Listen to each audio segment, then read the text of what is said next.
So good day everyone. In this video, I'll be talking about commentary online presentation, about some of the challenges encountered by some students during their oral defense or online presentation defense. Also by providing some tips where you can apply next time to your pace or to pace your panelists for a final defense or an online presentation.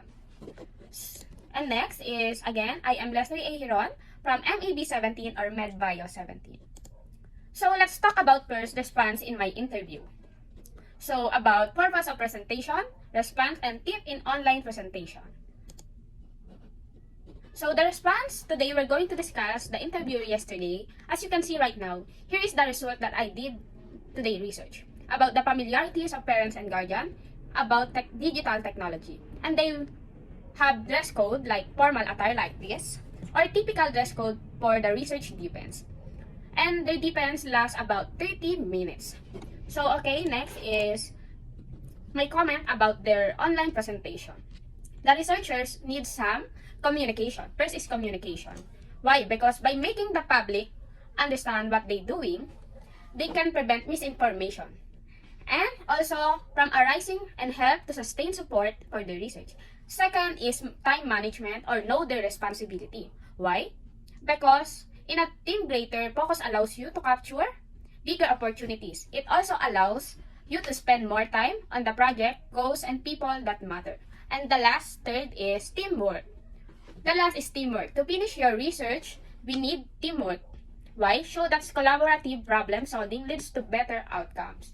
And next, the challenges you may encounter. Students that I have interviewed says in the common, you shake in the nervousness. Especially it is first time, you will sweat a lot, will hear your own beating heart so fast. As a result, you may shudder while speaking and forget some of the lines. Another challenges they encountered is the fear from the panelists. Although it's normal to feel scared of the panelists because they will ask questions multiple times to test the knowledge of every researcher if they really participated in the conduct of the study.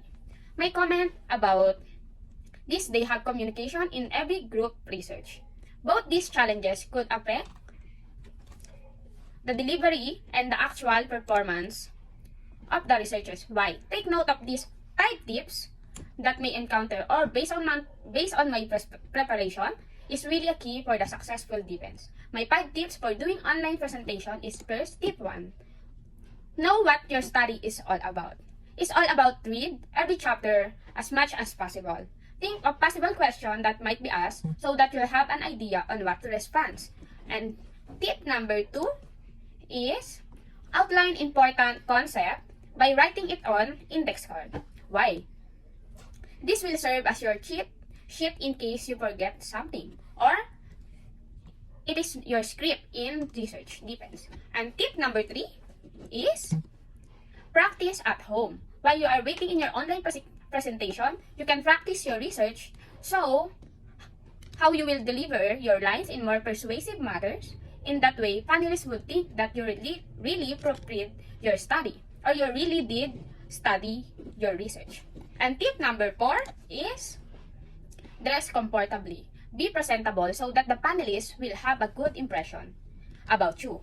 If you dress nicely, you won't be bothered of what they think about you. So you'll be more focused on your question or your online presentation. And the last is tip number 5.